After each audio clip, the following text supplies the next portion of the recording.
Bel hir, chwilio am Jordan Davies, dros ben Lewis Dutton. Arbediad campus gan Lewis Dutton. Y bel hir gan Henry Jones. Digon amser gan Jordan Davies. Yn gwaith da gan Dutton yn y gol. Bel yn cael ei chwipio mewn tuag at Oscar Borg.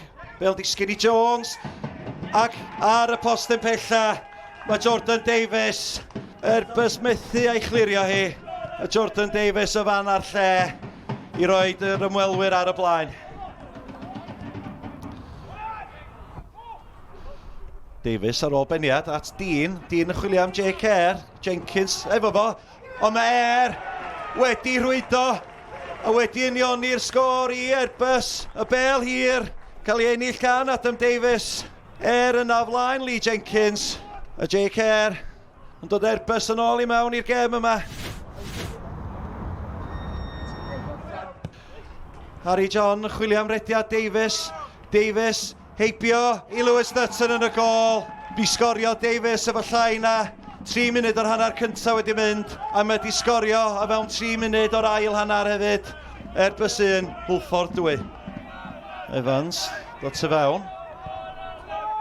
Fel disgyn i Henry Jones. Jones yn chwilio am Oscar Borg. Sydd wedi parhau a'i rediad.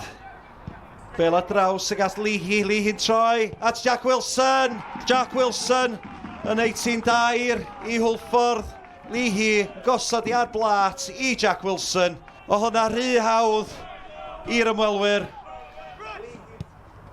Humphries at Jordan Davies. Cael ei warchod gan Palmer. Croesiad a draws ag at y post yn agosa. A mae Henry Jones yn o flaen Steve Thomason.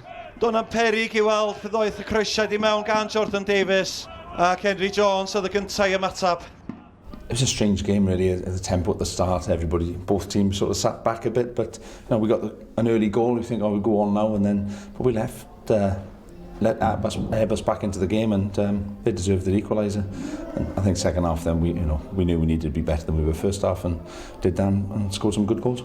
It's a season to forget for the whole club, and all we're thinking of now is next season and getting back into this league and making sure the club and the team, the club, staff are all ready for that.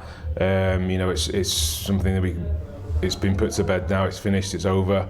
There's nothing we can do about it, and we move on to next year. Frustrating, because I could have had that trick, but yeah, the most important thing was the 3 points and obviously to finish off on a high, so yeah, happy. Momentum's good, the boys are in confident spirits, and they are playing well. So, whether it's Penabont or Cardiff Met, we know how tough that's going to be away from home, but we'll go there with confidence and we'll see what we can do. Gareth, today brings your footballing career to a close. Can you just sum up your overriding emotions now at the end of that game? Yeah, there was plenty of times this season where I was looking forward to the end of the season, I must admit. But as it creeps nearer, and as it has crept nearer, it's mixed emotions really. Enjoyed it, had a fantastic time. All the different clubs I've been at, so it's been a real privilege to be part of the league.